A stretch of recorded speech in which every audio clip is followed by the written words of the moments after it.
നിങ്ങൾക്ക് ജീവിതത്തിൽ ഭയമുണ്ടോ? അല്ലെങ്കിൽ ദേഷ്യമുണ്ടോ? വാശിയുണ്ടോ?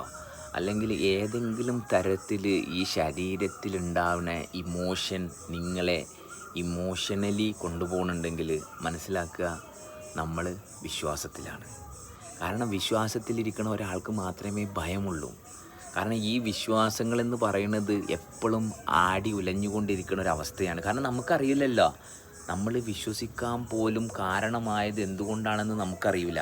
അപ്പം ഈ വിശ്വാസം താൽക്കാലികമായിട്ട് താല്പര്യമുള്ളത് എടുക്കുന്നതിന് പകരം ഈ വിശ്വാസത്തെ അപ്പാടെ മാറ്റി വെച്ചിട്ട് ഈ പ്രവർത്തിച്ചു കൊണ്ടിരിക്കുന്ന ഈ ഉറപ്പായിട്ടുള്ള അവസ്ഥയെ കാണാൻ സാധിച്ചു കഴിഞ്ഞാൽ ഈ ഉറപ്പ് നമുക്ക് തരുന്ന ഒരു ക്ലാരിറ്റി ഉണ്ട്, ഒരു ഉറപ്പുണ്ട്.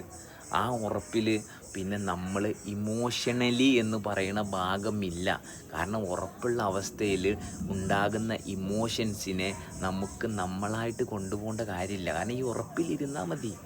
അപ്പോൾ വിശ്വാസത്തെ മാറ്റിക്കഴിഞ്ഞ് ഉറപ്പിലേക്ക് വരുമ്പം ഒന്നിൻ്റെയും കൂടെ നമ്മൾ പോകേണ്ട കാര്യമില്ല. നമ്മൾ ഉറപ്പിൽ ഇരുന്ന് കൊടുത്താൽ മതി. വളരെ സിമ്പിളാണ്.